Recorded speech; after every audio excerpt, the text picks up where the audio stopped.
Hey everyone, welcome in to another daily editorial here on the KE Report. I'm getting an update from Graphene Manufacturing Group, traded on the TSX Venture Exchange under the symbol GMG, also traded now on the OTCQX under the symbol GMGMF. I am chatting with Craig Nicol, founder and CEO of GMG.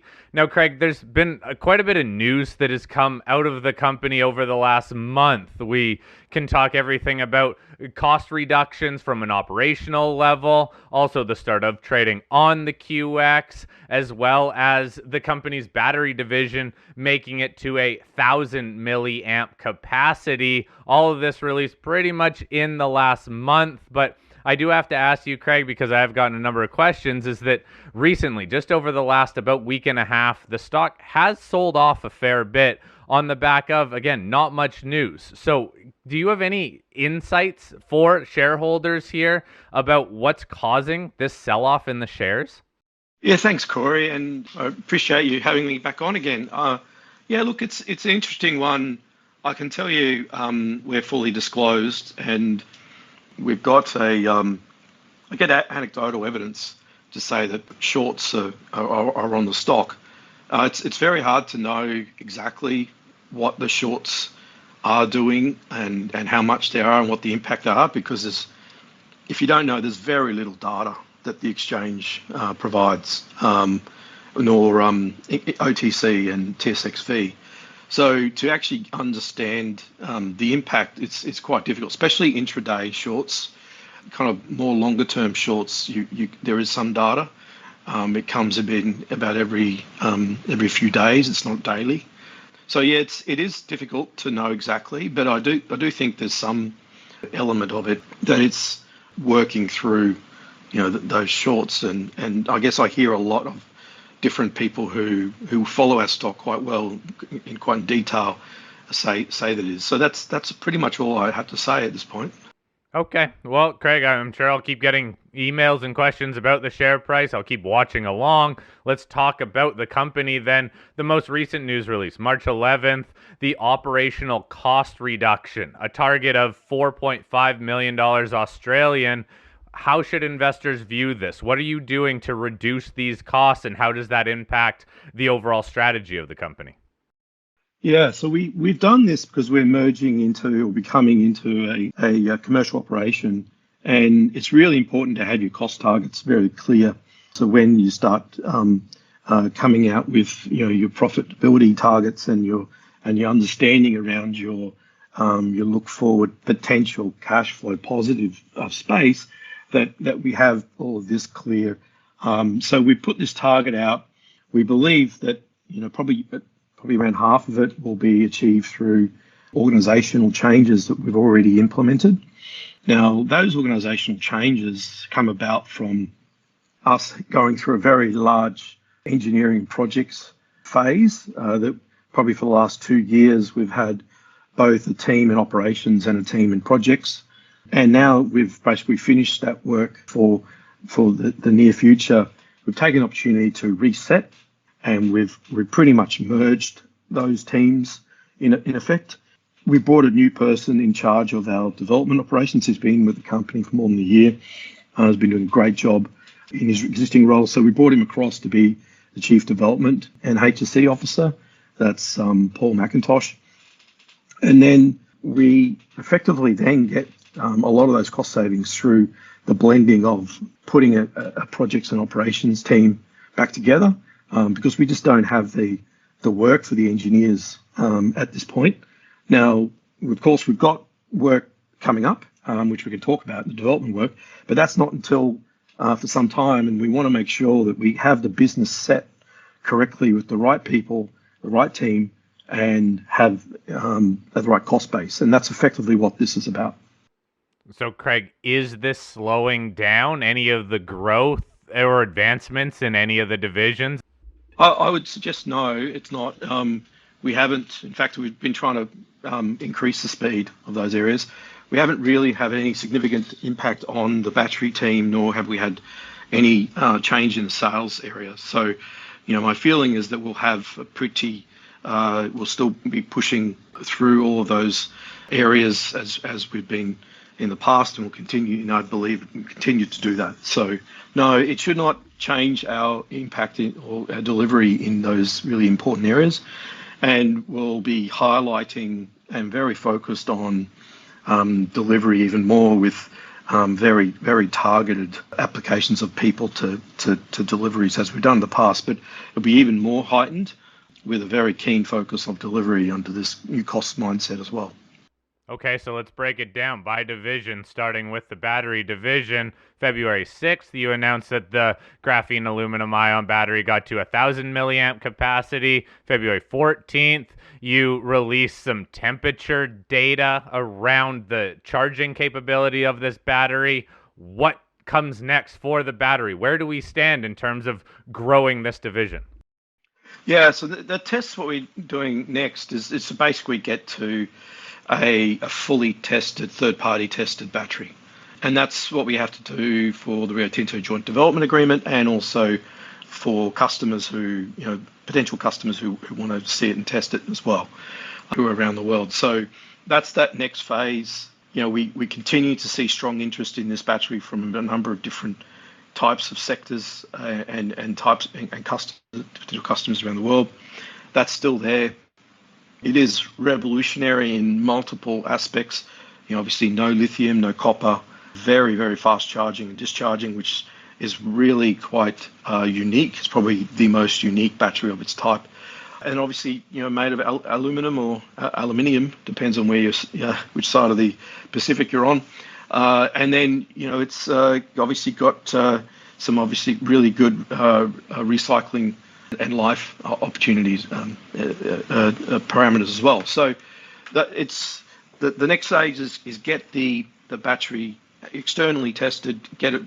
We're obviously doing work internally to be able to do that, because there's a number of batteries that we've got to provide to different companies around the world to do that, and we're working through those internal tests and doing it ourselves. And when you do that, you find things and you fix them up, and then you do them again. So once you get that to a point that you think you've got it, and you send it externally, and then we'd be announcing those results pretty quickly thereafter by the companies that have done it, or if we can't name them, we'll hopefully be able to share the results. So is that a this year type of thing then? Will there be enough batteries produced to send out to people to test them to get back that data this year? Yeah, definitely. So that's definitely this year, and we're hoping in the very near term. We've been saying for some time that we aim to have all this done by basically June this year. So we've got another 3.5 months or so to hit that target. We think we'll get there. We've just had Bob Gallion, a director based in Indiana, come across to Brisbane to review our battery team's progress last week. It's always great when he comes across. He's come up a number of times. And, of course, when you've got one of the most knowledgeable guys in the world about batteries, he's probably built factories and made more batteries than probably any other person in the world in terms of lead acid and lithium ion, as the previous CTO for CATL. So he's got a lot of experience to be able to help us guide this brand new technology into getting it into the world. So, feel confident that with his support, and plus also numerous other different advisors' supports, that we'll push this through. So when it comes to some of this recent battery data as well, what's the difference here between the coin cells and the pouch cells that the company is delivering? Yeah, so the coin cell data is always good to do, and it's very important to do that way, because you can do lots and lots of tests. You could make a couple hundred coin cells a week with manual testing and do, therefore, great analysis of that outcome and then go from there. When you do pouch cells, what you're doing is you're scaling the reaction inside across the cell. And what that means is you're testing its ability to transfer into a larger surface area. Now, very few companies have actually got from coin cell to 1,000 milliamp hours, which I've been told by Bob. Very few companies, and we're one of the few. So to get here is already a massive achievement. Nothing that shareholders, I'm sure, will say, oh, your job's done. We're nowhere near that. But it is a really big achievement to get here, because it means we can scale it And what we need to do is, as I said, do more testing so that we can furnish these cells out to the companies to test it externally. And that'll then make sure that we've got every which way tested for this cell going forward. But generally what happens when you go from coin cell to pouch cell is that the parameters can change. And so that's what we've said a number of times in our press releases. Our coin cell data may not necessarily link directly to our pouch cell data. And that's typically about energy density. So our power density is pretty much always there because that's the reaction. That's how fast we can charge it and discharge it. But that's linked to how low our internal resistance is for the battery, and that's there. Energy density is about literally getting materials from existing companies and getting them lightweight enough. And so when you have a coin cell, you're calculating it off some metrics that you use as an industry standard. When you go pouch cell, you're actually weighing the materials at what it is off the shelf. So we've got to get materials off the shelf and put them in the pouch cell and then weigh it.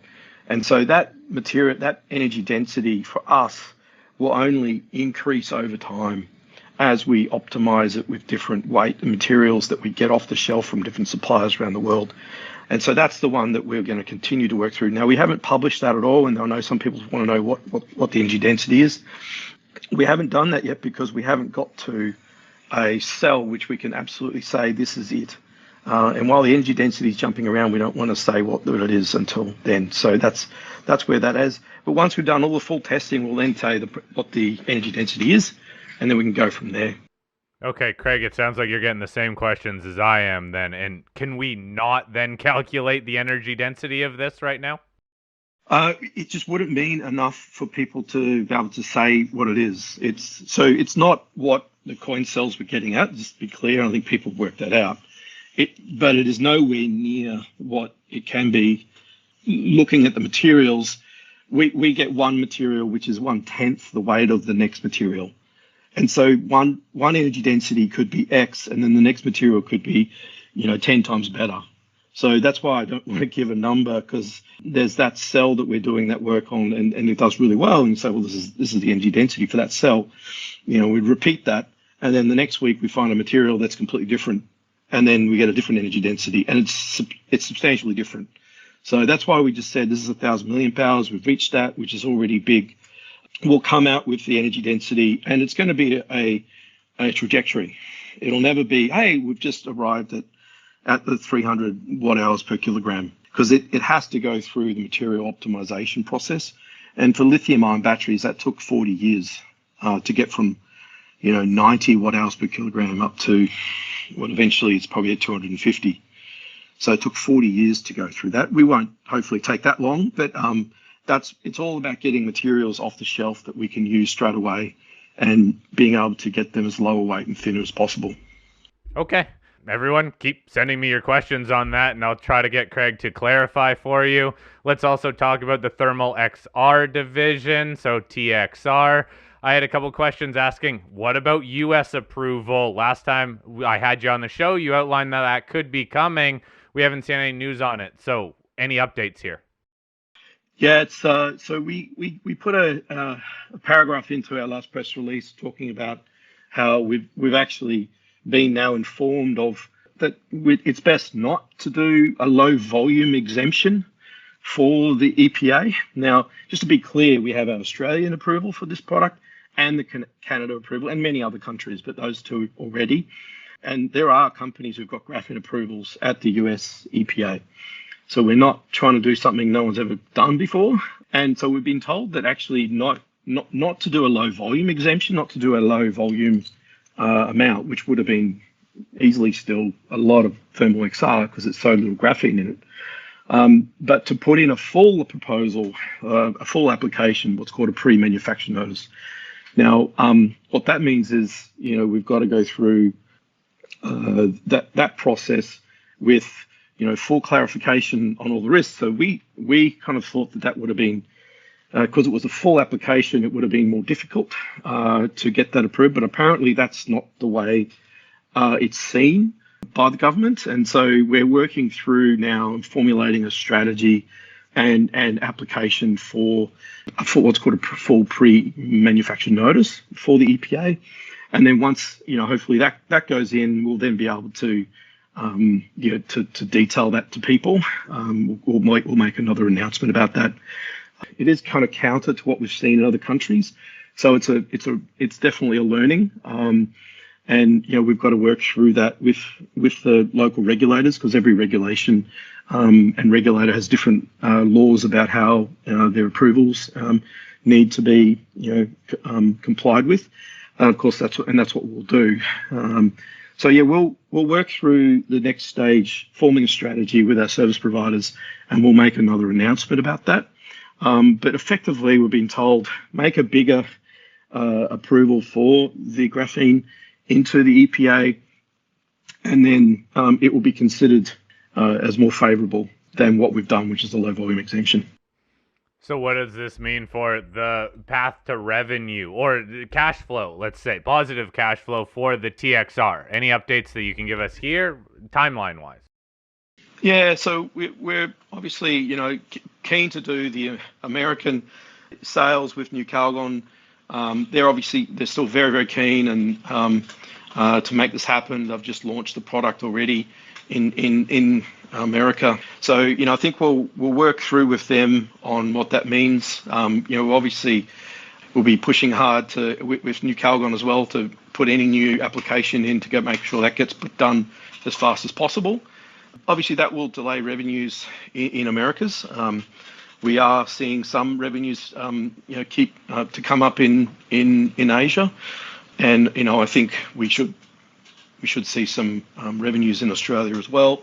Looking forward, obviously we've got to manage our business with regard to the cash coming in and obviously the costs going out, and that's what we continue to do. So what about near-term news flow then? Corporate-wise, what should investors be watching out for? What's going to drive this stock and change the direction?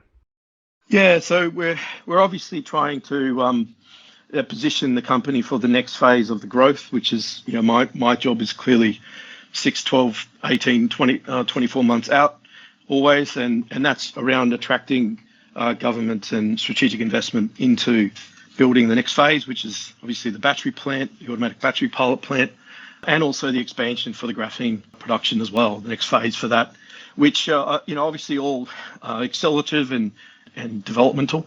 So that's something that we're working through, and as we progress with thermal XR and sales there, we'll obviously we'll be making headlines there when we progress that as well. And we're still pushing the G lubricant product through a whole lot of testing regimes, and we'd dearly love to come out with that as well. Battery testing and samples for battery testing, when that comes out, we'll obviously clearly be telling everybody that as well.